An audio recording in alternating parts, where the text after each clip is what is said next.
Well, about a year or so ago, I built this little plus and minus 10 volt reference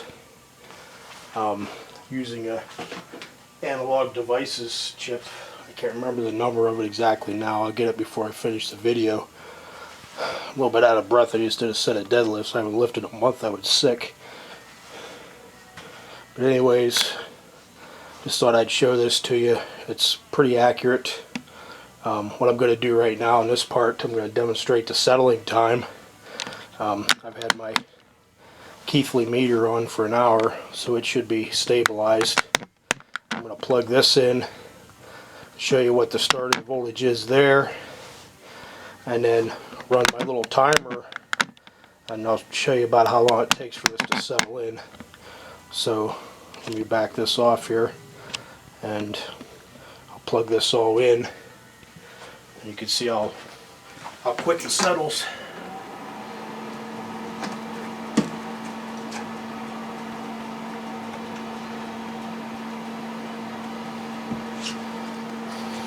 Okay, so dead cold. It's just 3 counts off from 10. I'll start the timer.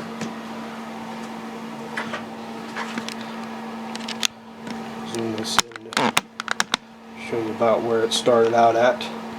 Then I'll shut this off and I'll be back when it stabilizes. We'll see how long it takes.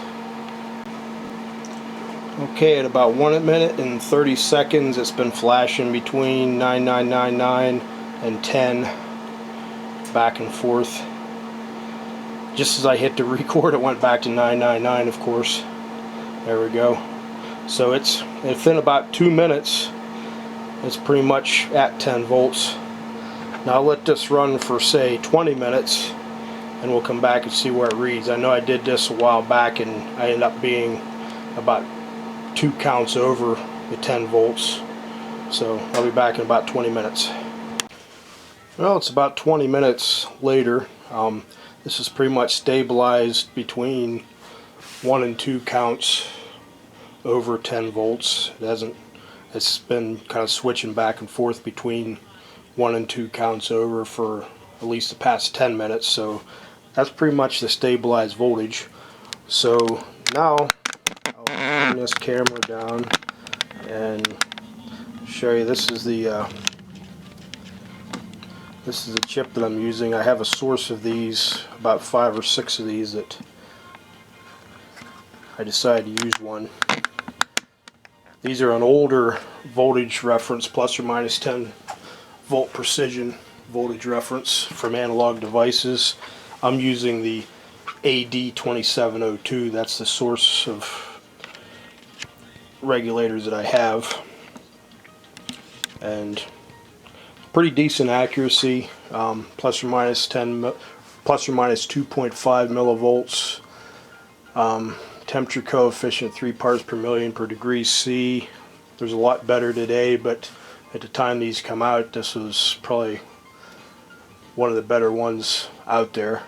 And they're still, if you can get a hold of them, which they're obsolete now, but they're still over $100 each to purchase them. And one of the reasons I did build this little reference is for 2 reasons. Number one, I'm going to use that to help characterize my multimeters, make sure that they're pretty accurate. And then also, I'm going to use it to test the ones that I have and see if they're within specs.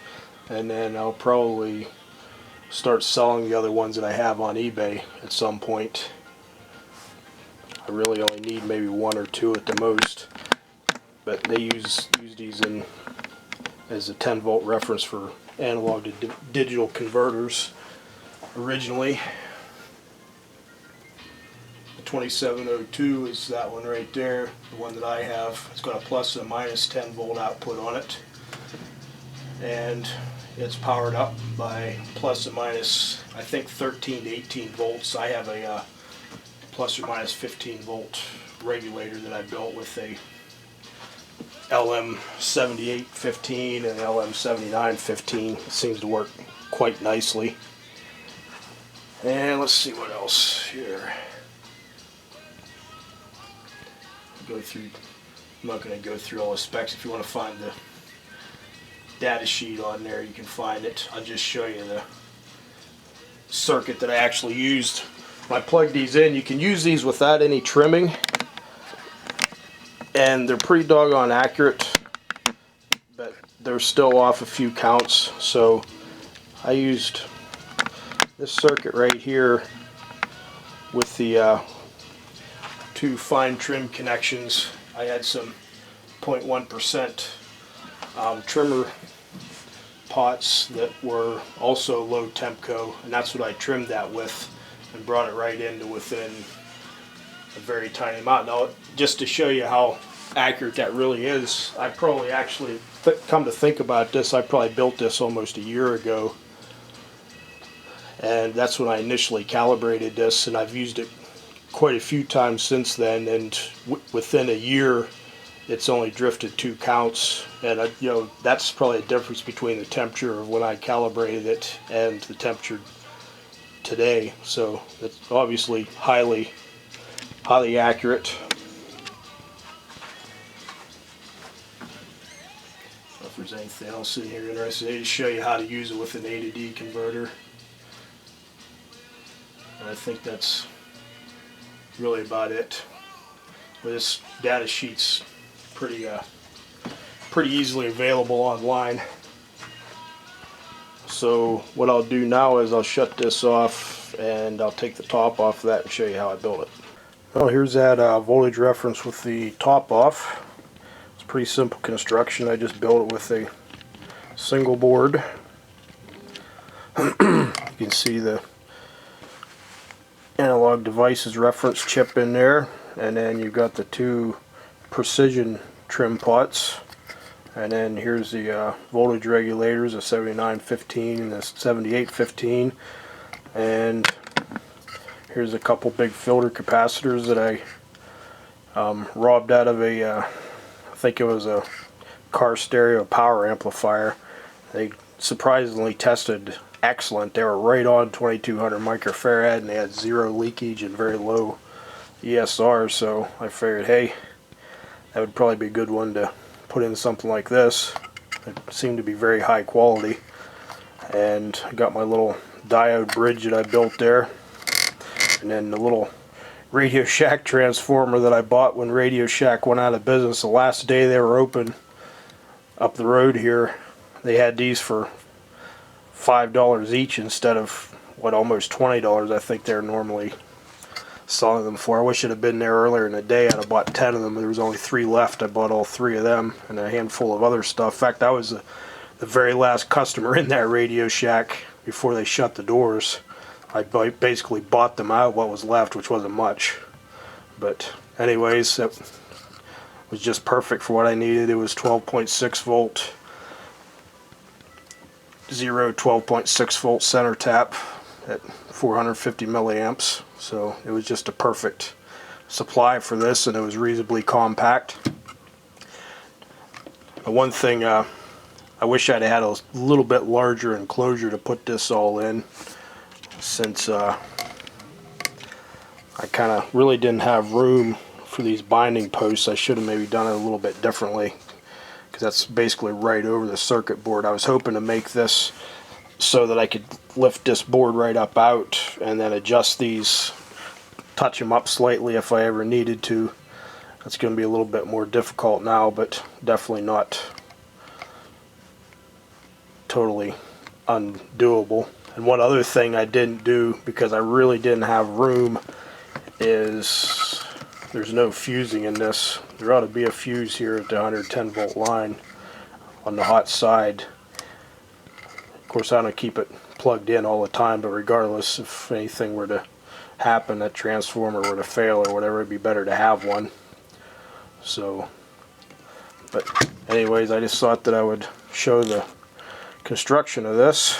And then the next thing I'm going to do, I'm going to shut the camera off. I got a whole line of multimeters over here, and I'm going to put them all in line, and I'm going to show you how much these multimeters all vary. Some of them have adjustments I can adjust, and some of them don't, and some of them I have adjusted in the past and they've already drifted. And it kind of goes to show you never want to be totally certain that your multimeter is absolutely accurate, because more than likely it's not. But I'll be back for that here in a minute. Okay, the first multimeter I've got it connected to is the BBC Gers Metrowatt M2032, which is really a nice multimeter. I really like this multimeter, and I have that analog equivalent to it as well. I showed in one of my videos a couple of years ago. I'll just go down the line here. Get this one out of the way.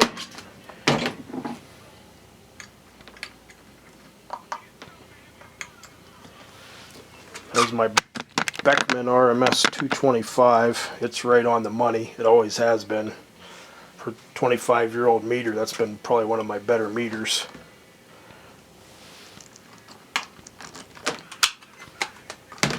Now this meter here has been a total disappointment. It's never been accurate anywhere. That's a Klein Tools MM1000. I'm not sure. I've actually adjusted this a couple of times and it just never seems to stay. I don't know why that is. And I don't like it on the resistance end either, because it cycles through way too slowly when you're trying to do resistance. And I bought this meter and basically I never use it. I probably ought to just sell it.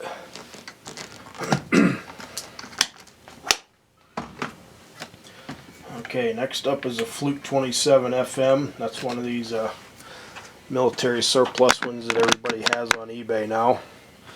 It's pretty close. I've never touched this one, never had back off it other than changing the battery. So it's almost right on.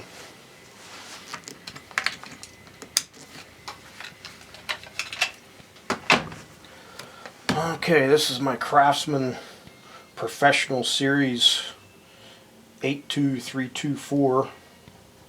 I bought this in the mid-90s. I've had this for over 20 years. I've never had to back off of it either. It's not great, but it is 20 years old and I've never touched it, so I still prefer that one over the Klein Tools meter that I have.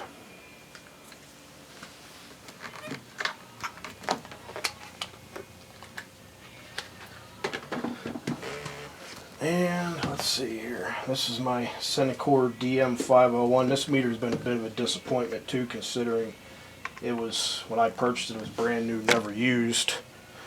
That's not very accurate either. 9.96, 97.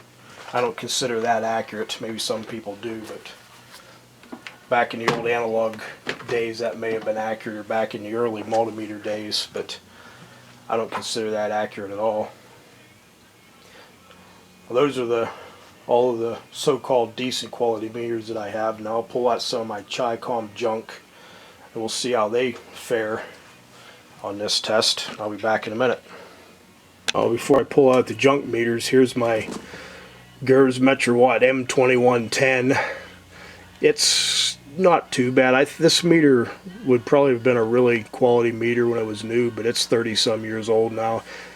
I'd like to get a service manual in English for this, because there's quite a few adjustments inside, but none of them are very well marked as to what each one is what, and you have to usually go in a specific sequence. So if anybody has that for one of these, or a link to it, let me know. So I'd really like, this is a pretty nice meter too. I like to get it a little bit more accurate, but it's not bad, especially considering those brand new ones I had over there that's off by many counts. Now I'll go get my Chi-Com junk. Now here's one of the cheap Craftsman meters, Chi-Com Craftsmans, that one of my kids had in their cars at one time. Somehow it ended up in my basement. You can see there's a couple digits not working. I'll have to disassemble that and see if I can't clean the zebra strip on it. But I'm saying that's probably 9.97, or I mean 9.93 possibly. So it's not super accurate. Yeah, it must be 9.93. You can see it looks like 4 also. Alright, here's another one. I think my other kid had this one in his car. See where it ends up. It's not too bad. 10.01. But notice how every one of these meters vary considerably.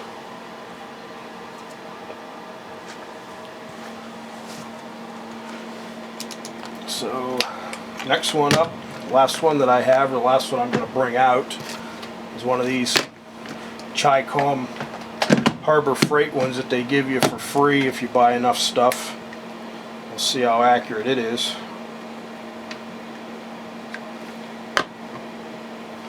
Yeah, that's pretty far off. 10.08. Yeah, that's not that great. But when you get those for $5, and I think the last time I was in Harbor Freight they threw one at me for free. That's probably the one they threw at me for free, so it's probably serviceable for that price. I just thought while I was doing this video I'd pull some of my multimeters out. I have more than what I showed here, but thought I'd show variations in them. That's why I say it's always good to have some sort of reference so you can go back and tune them in once in a while, because they do drift, especially if you got older ones. So I guess that's all I've got now.